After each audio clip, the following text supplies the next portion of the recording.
Hey everybody, good morning. So today is the first start of Gene Me Day, and I'm going to be doing it actually on the original people of Greenland because that was one of the suggestions that I had gotten, one of the first suggestions. And as I'm doing my research, a lot of things that I'm seeing is that at some point in time, the people in Greenland were depopulated. There was no people in Greenland at all, which which what I was reading was due to either there was not many animals, like the animals were dying, like the animals being hunted off, and there was no more food, and the temperatures were just unbearable to be able to handle.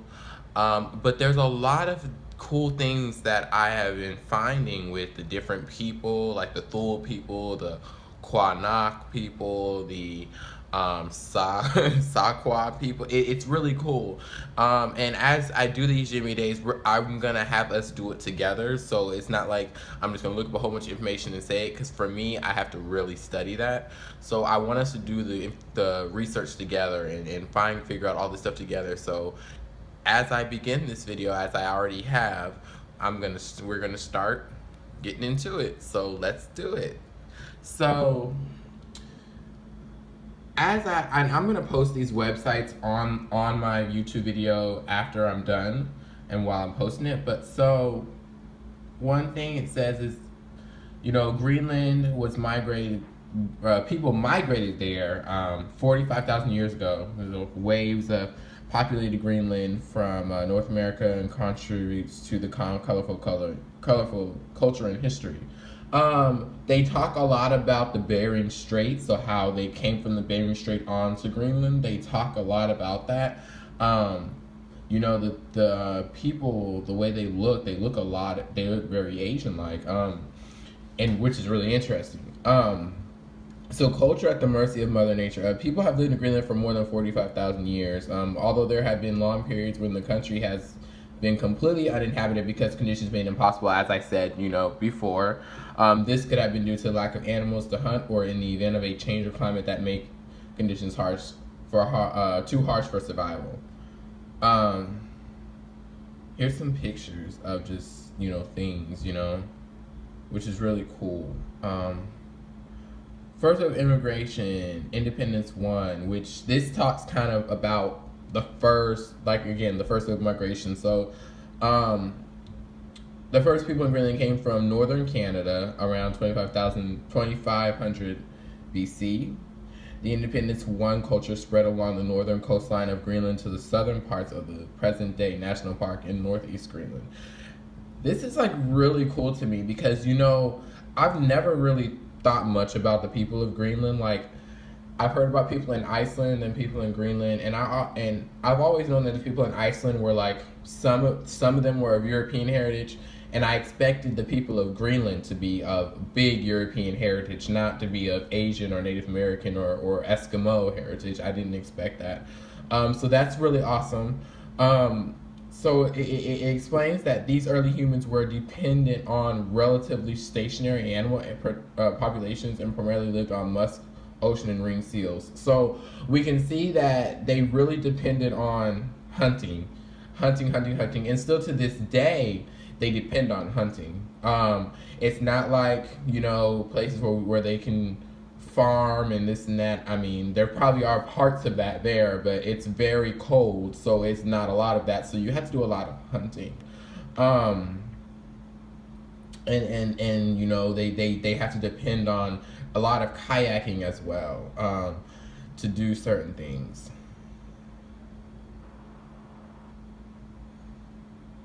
So the second wave of immigration was the Saquot culture, which I was talking about.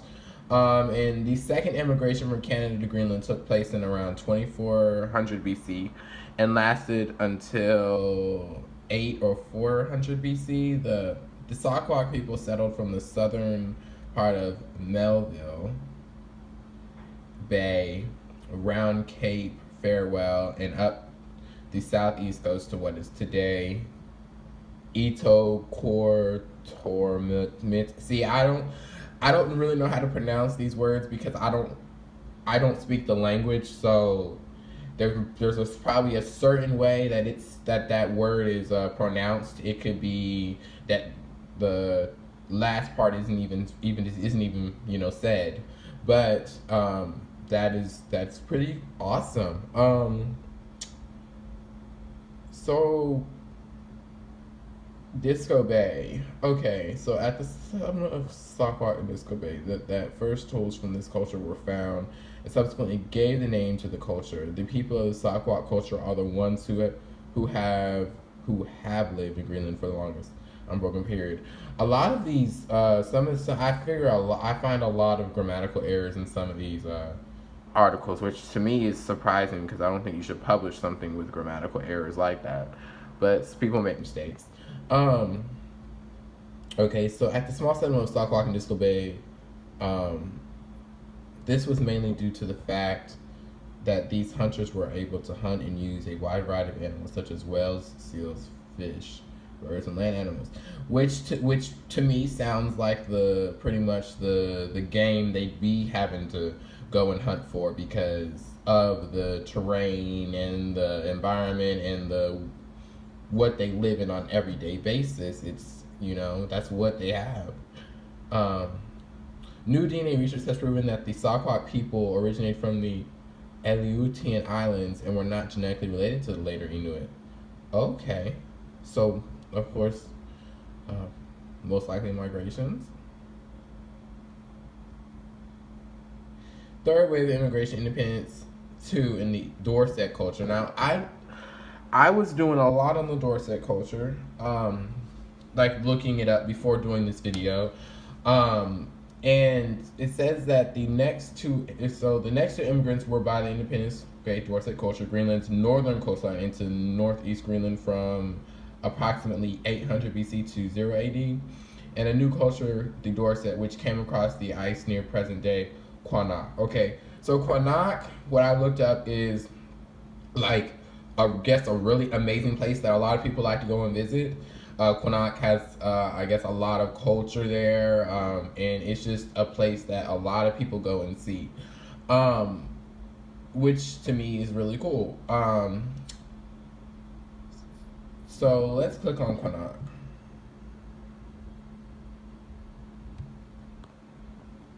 Okay, so Quannock. Come to Quannock and leave with memories of just nature and incredible hospitality from the northernmost town. So Old Timotho is what they call Quannock, and explorers and poets have long romanticized Quannock as truly the top of the world. Ancient philosophers call it Old Timotho, or the edge of known territory. Greenlanders call the area Ava Nurswak. I don't know if I'm saying these right, so please correct me if I'm wrong. If you know how to pronounce these, the Great North. Quannock is the extreme north of Greenland, but is absolutely within reach. For the true explorer, that looks to take a step further and experience what it lies beyond in Greenland. Your traveling experience dreams of Quannock. So, I mean, this just explains a lot of things. I guess it's like a travel little beautiful. It's like kind of like tries to make Quannock seem very nice, which I'm sure it is for people to go and visit. Land for pioneering people. Quannock is a magnet for pioneering people. Just as your inquisitive character leads you to Quannock today, so too did the curious natures of ancient Inuit for more than 45,000 years or 4,500 years. Okay, so I did find another article, okay? So myths and legends. Let me see. So the Thule culture. So the Thule culture was really interesting because that also goes back to after the Dorset. So let's finish the Dorset. So we talked about how Quannock was dealing with the Dorset. So it's like the Dorset people brought with them a women's knife as they traveled here. The Olo, which is still in use today in Greenland, large knives for cutting snow, indicate that this was the first culture to have learned the art of building an igloo. Oh, wow. Oh, wow. That is interesting. Wow. Okay. The culture named after Cape Dorset in Canada lived primarily on the tundra and hunted land mammals such as reindeer and musk oven. Now that musk oxen. Okay, now that is interesting. Reindeer. Wow. Okay. So fourth wave of migration, Dorset to North settlers and the Thule people. Okay, so around the end of the first millennium, no less than three different cultures arrived in a fourth wave of immigration to Greenland. So there's been a lot of immigration to Greenland. Like, as you can see, Greenland has had a lot of immigration. There's been nothing but different types of people coming from different parts coming to Greenland, which is really interesting because you can see that Greenland just has a wave of culture in it, kind of like America has a wave of culture in it. So it's just interesting to kind of see that. The Dorset two people arrived in the 8th and 9th centuries AD. This group settled primarily around Quannock in North and Northeast Greenland. Nearly the same time, the first Eastern immigrants arrived when settlers from Iceland and Norway took land in North and Southwest Greenland. Okay, so I was just talking about that. Okay, so there is some correlation between Norway and Iceland, which isn't a surprise because they're literally like right next to each other.